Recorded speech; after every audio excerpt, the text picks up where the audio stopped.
दोस्तों, बड़ी खबर पर आने से पहले एक छोटी सी बात आपसे कहनी है। और बात यह है कि क्या कभी आपने सोचा कि महात्मा गांधी जी रेल के थर्ड क्लास के डिब्बे में क्यों चलते थे? सबसे महानतम नेता इस देश का जिसने अंग्रेजों को झुका दिया, वो थर्ड क्लास के डब्बे में क्यों चलता था? उस कंपार्टमेंट में क्यों चलते थे? क्या उनके पास, गांधी जी के पास तब सेकंड क्लास में या फर्स्ट क्लास में सफर इंडिया के लोगों के साथ किस तरह से मजाक किया जा रहा है? आप लोगों को याद होगा, जब सत्ता के अंदर प्रधानमंत्री नरेंद्र मोदी जी नहीं आए थे तो उन्होंने कहा था, भारतीय जनता पार्टी की तरफ से यह कहा गया था कि जो हवाई चप्पल पहनते हैं उनको मैं हवाई जहाज के अंदर बैठा दूंगा।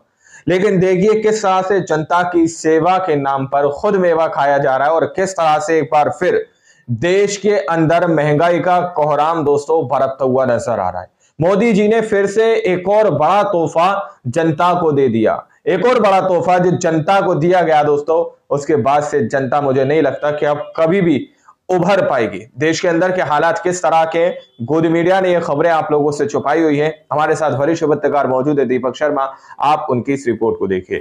नमस्कार, मैं दीपक शर्मा और मेरे यूट्यूब मंच पर आपका स्वागत है। दोस्तों, बड़ी खबर पर आने से पहले एक छोटी सी बात आपसे कहनी है। और बात यह है कि क्या कभी आपने सोचा कि महात्मा गांधी जी रेल के थर्ड क्लास के डिब्बे में क्यों चलते थे? सबसे महानतम नेता इस देश का जिसने अंग्रेजों को झुका दिया, वो थर्ड क्लास के डब्बे में क्यों चलता था? उस कंपार्टमेंट में क्यों चलते थे? क्या उनके पास, गांधी जी के पास तब सेकंड क्लास में या फर्स्ट क्लास में सफर करने के पैसे नहीं थे, संसाधन नहीं थे? और एक और तस्वीर देखिए, आज की तस्वीर देखिए, आज के नेताजी की तस्वीर देखिए, देश के मोदी जी की। अब मोदी जी ने अपने हवाई सफर के लिए 2 नए जहाज खरीदे, 2 न्यू एयरक्राफ्ट्स। और ये जो एयरक्राफ्ट्स हैं, ये दुनिया के सबसे महंगे एयरक्राफ्ट्स में एक थे, बोइंग के B777, B777। एक की कीमत 4200 करोड़, यानी 2 जहाजों की कीमत 8400 करोड़ रुपए। यानी सौदा आप कह सकते हैं 8 से 10 हजार करोड़ का था।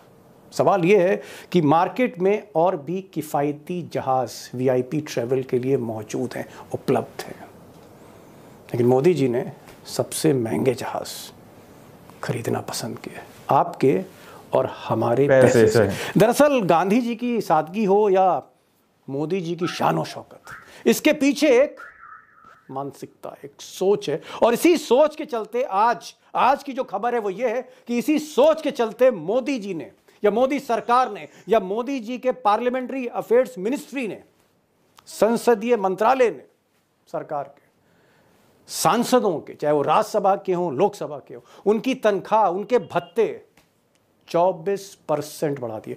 24% increase in the salary perks of member of parliament. अब जो संसदीय कार्य मंत्रालय है सरकार का, उसका तर्क है कि भाई 2 वजह से ये हमने भत्ते और जो तनख्वाहें हैं बढ़ा दी।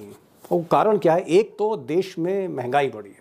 जी हाँ, सांसदों के लिए महंगाई है, नेताओं के लिए महंगाई, हमारे आपके लिए नहीं। एक तो महंगाई बढ़ी है और दूसरा वो बेहतर सुविधा देना चाहते हैं सांसदों को, नेताओं को।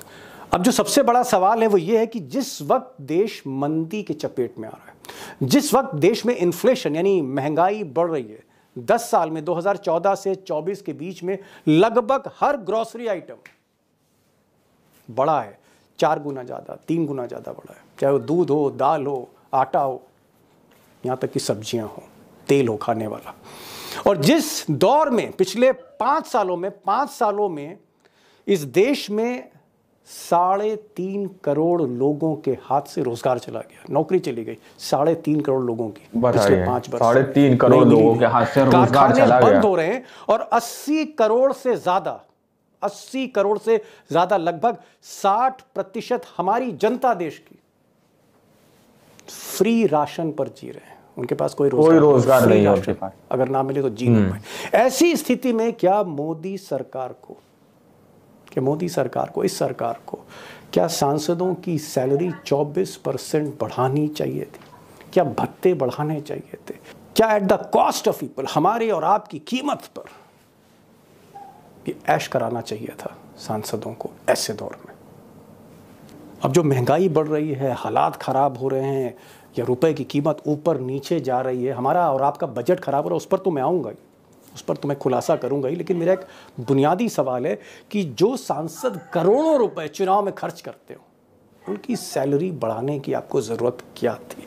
क्या ज़रूरत थी? और अगर आप आज का आदेश देखें, सरकार का आपका आदेश देखें, तो जो सैलरी है, हालांकि सैलरी बेसिक सैलरी की मैं बात कर रहा हूँ, और भी बहुत से पर्क हैं, जैसे सैलरी 1 लाख से 1,24,000 कर दी, कंस्टिट्यूंसी अलाउंस 70,000 से 87,000 कर दिया, दफ्तर का खर्च 40,000 से 50,000 कर दिया, स्टेशनरी 20,000 से 25,000 खर्च कर दी, डी अलाउंस 2,000 से 2,500 डेली का कर दिया। इसके अलावा और भी बहुत सी चीज़ें हैं, जैसे फर्नीचर है और तमाम है, वो 80,000 से 1 लाख कर दिया। लंबी लिस्ट है। और अगर मैं बाकी की सुविधाओं की बात करूं तो जो एमपी हैं, सांसद हैं, आलीशान फ्लैट में रहते हैं, करोड़ों रुपए के बंगलों में रहते हैं, शानदार बंगलों में रहते हैं, मुफ्त हवाई सफ़र है, मुफ्त रेल सफ़र है। और अगर अब हवाई सफ़र की बात करें, तो इकनॉमी क्लास नहीं, जो हवाई सफ़र इकनॉमी क्लास में करने में कमर टूट जाती है, सांसदों को बिजनेस क्लास के 34 टिकट फ्री आप कह सकते हैं कि सिर्फ सांसद ही नहीं, वो अपने साथ एक कंपेनियन भी ले जा सकता है।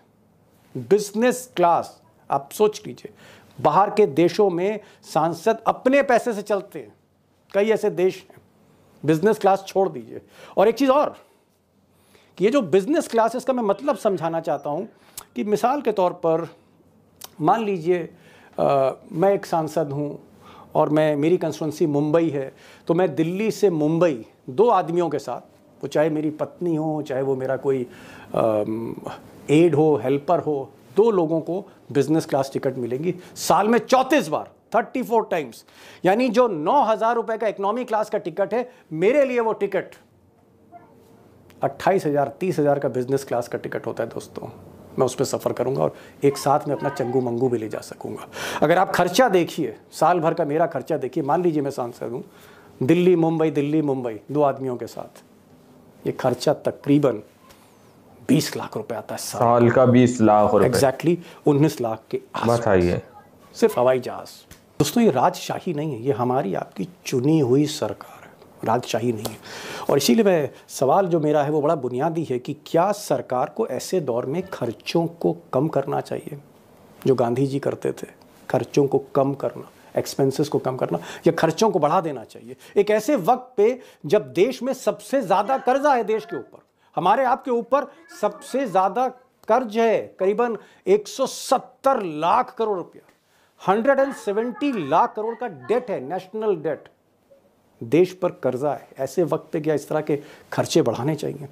जिस वक्त आप कह सकते हैं मैन्युफैक्चरिंग डाउन है, जिस वक्त हमारे इंपोर्ट, आयात बढ़ते जा रहे हैं, जिसकी वजह से रुपया टूट रहा है, आयात बढ़ रहे हैं, तकरीबन इंपोर्ट्स जो हैं 677 बिलियन डॉलर के रहे 2024-2025 में। एक्सपोर्ट्स जो हैं, जो निर्यात है, जहां से आमदनी होती है मुल्क की, वो घट रहे हैं मोदी जी के दौर में, 440 बिलियन है। यानी एक्सपोर्ट्स 440 बिलियन, इंपोर्ट 677 बिलियन। व्यापार का घाटा देश के लिए 237 बिलियन डॉलर। अगर मैं इसे रुपए में करता हूं कन्वर्ट, तो हर साल जो घाटा है व्यापार में, इंपोर्ट एक्सपोर्ट में जो डेफिसिट है, तकरीबन 20 लाख करोड़ रुपए का, 20 लाख करोड़ रुपए का सालाना नुकसान है। एग्जैक्टली 19.70 लाख करोड़ रुपए ये कीमत हम चुका रहे हैं हर साल। अब दोस्तों, जो बुनियादी सवाल है, जो बड़ा सवाल है, वो यही है जो मैंने शुरू में आपसे कहा था कि जो नेता, जो उम्मीदवार करोड़ों रुपए अपने चुनाव में खर्च कर देता हो, उसको क्या जरूरत है इस सैलरी की, आप ये बताइए। और अगर सैलरी मिल भी रही है, भत्ते मिल भी रहे हैं, बंगला और हवाई जहाज का बिजनेस क्लास का सफर सब कुछ फ्री है, AC 1 के टिकट फ्री हैं अनलिमिटेड रेल में, अगर ये सारी सुविधाएं हैं, उसको बढ़ाने की 24% बढ़ाने की जरूरत क्या है इस मुश्किल दौर में, जब हमारा और आपके घर का बजट बिगड़ रहा है? क्या ये देश की जनता के साथ एक क्रूर मजाक है? क्या ये एक नैतिक अपराध है? और ऐसे वक्त पे जब ब्रिटेन में भी मंदी है जो भारत में, ब्रिटेन ने भी आज सैलरी बढ़ाई, मैं देख रहा था 2.8% का इजाफा किया, सिर्फ 2.8%। हमारे यहाँ 24%, वहाँ पर 2.8%। क्या वाकई जनता को ताक पर रखकर इस तरह की अय्याशी कराई जा रही जनता के पैसे से, चुने हुए सांसदों को? और सबसे बड़ी बात कि ये जो पैसे वाले सांसद हैं जो करोड़ों खरबों रुपए खर्च कर देते हैं, लुटा देते हैं, इसमें से कितने सांसद हैं संसद में जो अपनी तनख्वाह, भले वो 4-5 लाख रुपए ही मिल रहा हो, सारे पर्क्स मिला के 4-5 लाख रुपए अपनी जेब से जो पैसा उनको मिल रहा है, वो गरीबों में कितने लोग हैं जो बांट देते हैं? कितने लोग हैं? एक आध लोग, उसका मैं जिक्र आगे करूंगा। सवाल लेकिन मेरा आपसे कि क्या सांसदों को, जो पैसे वाले हैं और ज़्यादातर पैसे वाले हैं 99%, क्या इनको ये जो पर्क्स हैं, ये जो भत्ते हैं, ये जो सैलरी है, ये अपनी कंस्टिट्यूंसी के गरीब लोगों को बांटना चाहिए? ज़रूर जवाब ज़रूर लिखिएगा कमेंट बॉक्स में, ये मेरी गुजारिश है, रिक्वेस्ट है। और मेरी रिक्वेस्ट ये भी है आपसे, छोटी सी रिक्वेस्ट है कि अगर आपने इस चैनल को अब तक सब्सक्राइब नहीं किया है तो सब्सक्राइब भी करिएगा। और ये जो सवाल मैंने पूछा है कि क्या सांसदों को अपनी सैलरी, अपने भत्ते बांट देने चाहिए ज़रूरतमंद लोगों को, क्योंकि पैसा तो हमारा ही आपका है जो उनको दिया जा रहा है। तो ये भी एक सवाल है।